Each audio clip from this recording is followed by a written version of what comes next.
Chapter 3. Report on Terra Castle. It was rather late in the afternoon, and Bob Andrews was puffing as he pushed his bike up to Greengate 1. What a time to have a flat tyre! He rolled the bike inside the salvage yard and parked it. Over in the main part of the yard he could hear the voice of Mrs. Jones, giving orders to Hans and Conrad, her husband's two helpers. But Jupiter and Pete were not in their workshop. Bob had expected that. He went behind the little printing press and moved aside a section of old iron grating that seemed merely to be leaning against the bottom of a workbench. Behind the grating lay a very long, large galvanized pipe. He ducked into the open end of the pipe, pulled the grating back into place, then crawled as fast as his brace would let him through the pipe.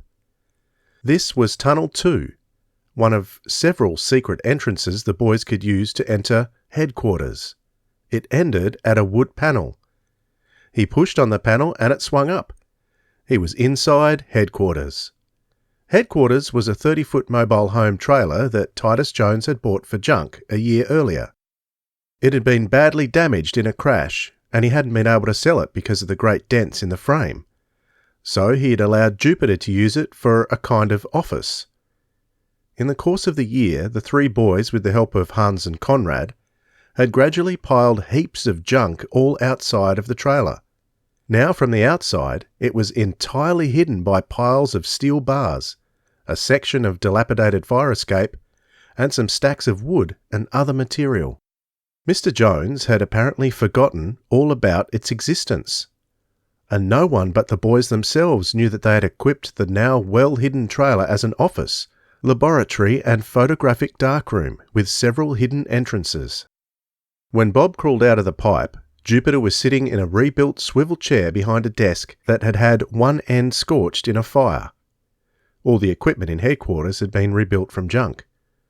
Pete Crenshaw was sitting on the other side of the desk. "You're late," Jupiter said, as if Bob didn't know it.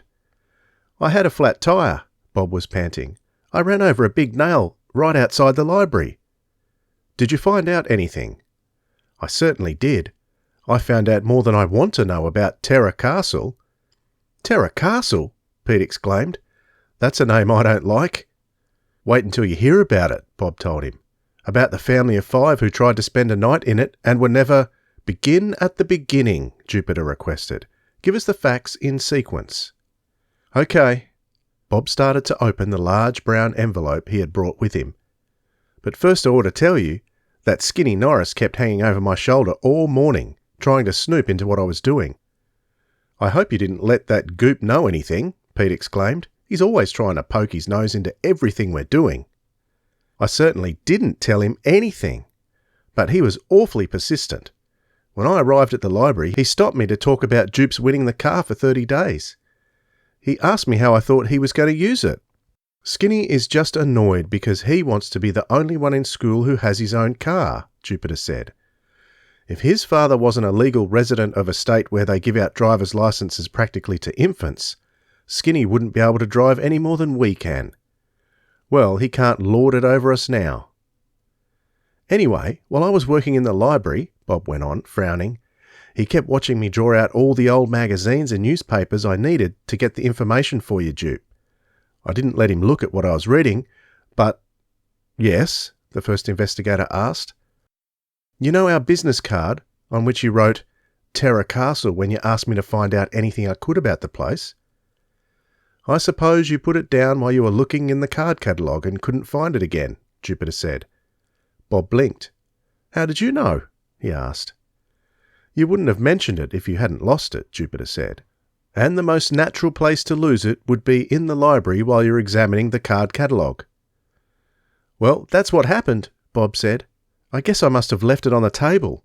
I can't be sure Skinny Norris took it, but when he went away he was looking awfully pleased with himself." "We can't concern ourselves with Skinny Norris now," Jupiter said. "We have an important case to proceed upon. Tell us what you learned." "Sure." Bob took a number of papers from the envelope. "To begin with," he said, "Terra Castle is located in a narrow little canyon up above Hollywood called Black Canyon. It was originally called Terrell's Castle because it was built by a movie actor named Stephen Terrell. He was a big star back in the silent film days before talking pictures were invented. He used to play in all kinds of scary pictures about vampires and werewolves and stuff like that. He built his house to look like the haunted castle set used in one of his pictures, and filled it full of old suits of armour and Egyptian mummy cases and other weird things that came from the different pictures he'd acted in. Very promising, Jupiter said. That depends on what you're promising, Peter yipped. What became of this Stephen Terrell? I'm coming to that, Bob said. Stephen Terrell was known all over the world as the man with 1,000,000 faces. Then talking pictures were invented, and people discovered he had a squeaky, high-pitched voice and lisped. Great, Pete remarked. A monster who lisped in a squeaky voice. They must have laughed themselves right off the seats. That's just what they did, and Stephen Terrell had to stop making pictures. He sent away all his servants, and then he sent away his best friend, his business manager, a Mr. Jonathan Rex. And finally he stopped answering the telephone or mail. He just shut himself up in his castle and brooded. People gradually began to forget about him. Then one day a wrecked car was discovered about 25 miles north of Hollywood. It had run off the road and crashed down over the cliffs, almost into the ocean. Well, what did that have to do with Stephen Terrell? Pete interrupted. The police traced the license number and learned that the car belonged to Terrell, Bob explained. They didn't find his body, but that wasn't surprising. It would have washed away at high tide. Gee, Pete looked serious. Do you think he drove over the cliff on purpose? They weren't sure, Bob answered. But when the police went out to Black Canyon to look around the castle, the door was wide open, and there was nobody about. While they were searching the place, they found a note tacked to the library table. It said, Bob checked his notes, "Though the world will never see me alive again, my spirit will never leave this place. The castle will be for evermore accursed." And it was signed Stephen Terrell. Wow, Pete exclaimed. The more I hear about this place, the less I like it. On the contrary, Jupiter retorted, it grows steadily more promising. Continue, Bob. Well, the police searched every nook and cranny of the old castle, but they never found any more trace of Terrell than the note. It turned out, though, that he owed the bank a lot of money. They had a mortgage on the place. They sent some men out to collect Stephen Terrell's possessions, but the men began to grow more and more nervous. They couldn't explain why, and they refused to finish the job.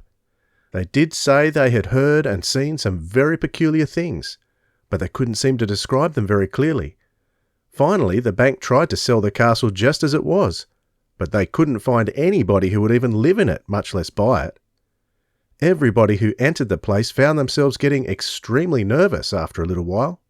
One real estate agent went there to spend a whole night just to prove it was all imagination. He ran out at midnight, so frightened he ran all the way down the canyon. Jupiter looked highly pleased. Pete gulped. Go on, Jupiter said. This is better than I hoped for. Several other people tried to spend the night, Bob told them. A movie starlet did it for the publicity. She ran out even before midnight, her teeth chattering so hard she could hardly talk. All she could do was whimper about a blue phantom and a fog of fear. A blue phantom and a fog of fear? Pete licked his lips. Nothing else, huh? No headless horseman, no ghost with clanking chains, no... If you would let Bob finish, Jupiter interrupted, we would be able to proceed faster. As far as I'm concerned, Pete muttered darkly, he is finished. I don't care to hear any more. Jupiter ignored this. Anything else, Bob? Well, Bob said, just other incidents of the same kind. In one case, a family of 5 from the east moved in. The bank offered them free rent for a year if they could break the jinx, but they were never heard from again. They just, disappeared on the first night. Were there any manifestations, Jupiter asked? Sighs, moans, groans, ghostly shapes, and the like? Not at first, Bob told him, but later on there were plenty. Distant groans, occasionally a misty figure walking up the stairs, and sometimes a sigh. Once in a while a muffled scream seemed to come from down underneath the castle. A lot of people reported having heard weird music coming from the ruined pipe organ in the music room, and several actually saw a ghostly figure, just a sort of shimmery blue blob, playing the organ. They named it the Blue Phantom. Surely these supernatural manifestations were investigated. A couple of professors did move in to check up, Bob said, referring to his notes. They didn't hear or see much. They just felt uneasy the whole time, worried, upset. After they left, the bank decided it would never be able to sell the place, so it just closed off the road and let the castle sit there. For more than 20 years, there's no record that anyone managed to spend a whole night there. One article said that at first tramps tried to use it for headquarters, but they couldn't stay there either. And they spread such stories about it that no tramp would go within a mile of the place. The last few years, there aren't any stories about Terra Castle in the papers or magazines. As far as I could learn, Bob said, Terra Castle is still just sitting there, vacant and deserted. The bank could never sell it, and no one ever goes near the place because there isn't any reason to. I'll say there isn't, Pete stated. You couldn't hire me to go there. Nevertheless, Jupiter said, we are going there, tonight. You and I will pay a preliminary visit to Terra Castle with camera and tape recorder to see if it is still haunted. What we learn will give us a basis for a fuller investigation later, but I'm most hopeful that we'll find the place is genuinely haunted. If it is, it should be exactly right for Mr. Hitchcock's next picture.